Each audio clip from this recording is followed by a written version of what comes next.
Bonjour à tous, bienvenue sur cette vidéo, ici Guillaume Negri. Aujourd'hui, je vais vous parler de la lithothérapie, le pouvoir des pierres et la biorésonance. D'abord, est-ce qu'une pierre a un pouvoir? Et de quelle nature peut être ce pouvoir? Et comment ça marche en fait? Est-ce que c'est vrai, est-ce que c'est pas vrai?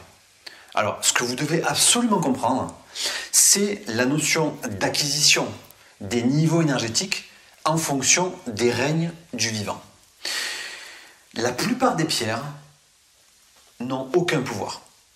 La plupart, c'est-à-dire quand vous trouvez un caillou par terre, eh bien en fait, il n'a pas de possibilité d'agir sur vous.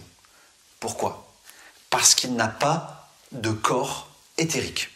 C'est-à-dire que si vous avez la vision du monde éthérique, eh bien vous allez vous apercevoir qu'une pierre, il n'y a pas de champ énergétique autour d'une pierre. Après, quand on est sur le règne végétal, eh bien, les végétaux ont un corps éthérique. Quand vous observez une feuille, une plante, un arbre, vous avez un champ d'énergie autour de l'élément végétal. Pourquoi? Parce que il y a besoin d'eau. Quand vous êtes un être vivant avec un besoin de recevoir de l'eau, de vous hydrater, etc., eh bien, vous avez nécessairement un corps éthérique. Donc, les végétaux ont un corps éthérique, ils ont besoin d'eau. Les animaux ont un corps éthérique, ils ont besoin d'eau. L'être humain a un corps éthérique, il a besoin d'eau. Les pierres représentent le chakra 1, c'est-à-dire le plan physique, et donc, ils n'ont pas encore de corps éthérique.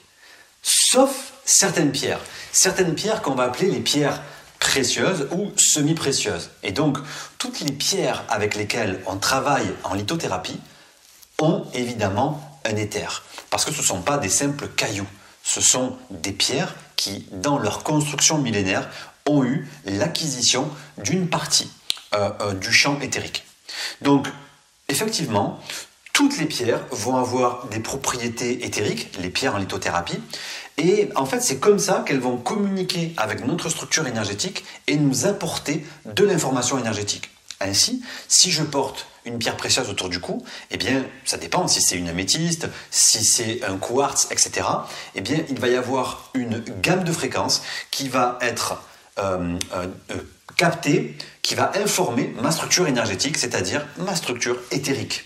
Parce que la pierre a un éther, j'ai un éther, et c'est sur ce plan-là qu'on peut communiquer. D'accord ? C'est pour ça que généralement, si vous n'avez pas de compétences sur le plan éthérique, si vous n'avez pas développé votre corps éthérique, pour vous, une pierre, elle ne va pas communiquer avec vous. Vous n'allez pas sentir son énergie. Vous n'allez pas savoir ou comprendre qu'est-ce qu'elle fait sur votre organisme.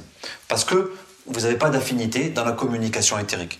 Si vous savez communiquer sur un plan éthérique, eh bien vous allez pouvoir capter le bénéfice immédiat, la tonalité, l'énergie que peut véhiculer une pierre. Alors n'hésitez pas à cliquer pour vous abonner à ma chaîne, pour soutenir mon travail et à partager la vidéo. Dans cette vidéo, on va voir, eh bien pratiquement, je vais tester mes chakras, mes 7 chakras majeurs. On a des milliers de chakras qui sont en fait des plexus, des roues d'énergie qui distribuent le prana dans notre organisme. Mais disons, on en a 7 sur l'arbre principal, le long de la colonne, pas toujours le long, mais bref, on en a 7 principaux. Donc là, je vais scanner grâce au synchromètre, qui est un appareil qui fonctionne comme un appareil radio, en fait. Je vais scanner mes 7 chakras et je vais venir voir si une pierre peut venir équilibrer, améliorer, soutenir le fonctionnement d'un chakra. Est-ce que ça marche vraiment? Là encore, quand je fais mes démonstrations pratiques, je ne sais pas les résultats que je vais obtenir. Donc là, on est vraiment sur du live, en fait, quelque part. Donc, j'allume mon appareil.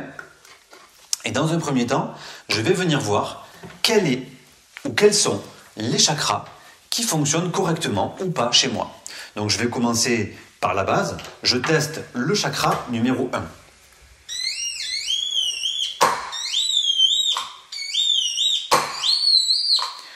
Donc, rappelez-vous, on va essayer d'entendre un son plus aigu à un moment donné. Donc, pas de panique, c'est pas vraiment des vidéos qui sont là pour vous apprendre à utiliser le synchromètre. C'est vraiment là pour vous démontrer comment ça marche.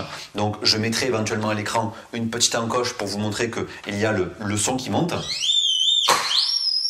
Donc, ça veut dire que effectivement, le chakra 1 chez moi, eh bien, a besoin d'une amélioration. Le chakra 2, c'est OK. Le chakra 3,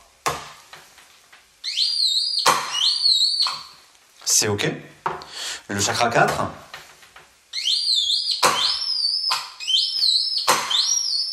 c'est OK. Et on va regarder le chakra 5 également. Donc là, je mouille un peu mon doigt pour faciliter le test. On va travailler le chakra 5 également. Le chakra 6, c'est OK. Et le chakra 7, c'est OK.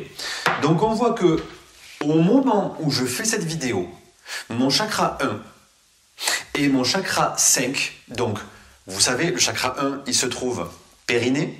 Le chakra 1, on va dire gestion de la thyroïde.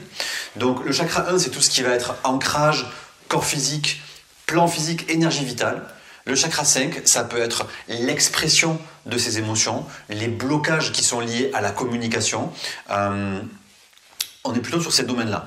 Maintenant, on va venir voir, eh bien, si j'ai sélectionné 3 pierres, j'ai sélectionné la moldavite, qui est une pierre avec une très forte vibration. J'ai sélectionné le quartz rose, qui est une pierre très douce, mais qui amène beaucoup de corrections dans le corps. Et j'ai sélectionné, disons, un morceau de shungite, qui sont, disons, vous voyez, il y a des couleurs qui sont différentes. On est sur du noir, on est sur du rose, on est sur du vert. Donc, on sait déjà que ça va travailler sur des centres qui sont très différents, d'accord? Donc, je vais venir voir, et honnêtement, je n'ai aucune idée. Je ne sais pas si ces pierres vont fonctionner, je ne sais pas qui va corriger quoi, je n'en sais rien. Donc, je viens tester le chakra numéro 1. Donc, je vais venir tester le chakra 1. Donc, je regarde, et je vais venir voir. Donc, je vérifie bien que... Ouais, effectivement, c'est très net. On voit vraiment que le chakra 1 a besoin d'une correction. Je vais tester si la moldavite améliore le fonctionnement de mon chakra 1. Absolument pas. La moldavite ne fait rien pour mon chakra 1. Le quartz rose ne fait rien pour mon chakra 1. Le morceau de shungite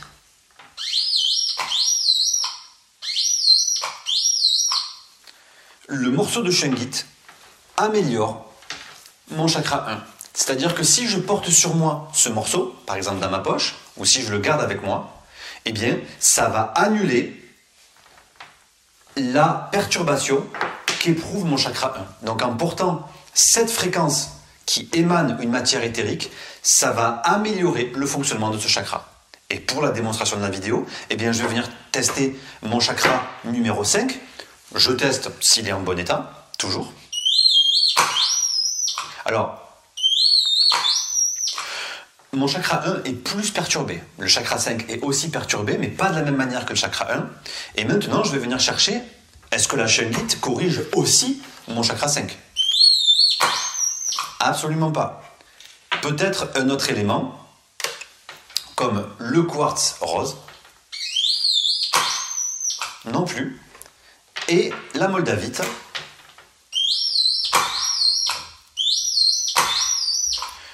Voilà, bon, le hasard fait bien les choses. La moldavite corrige mon chakra 5.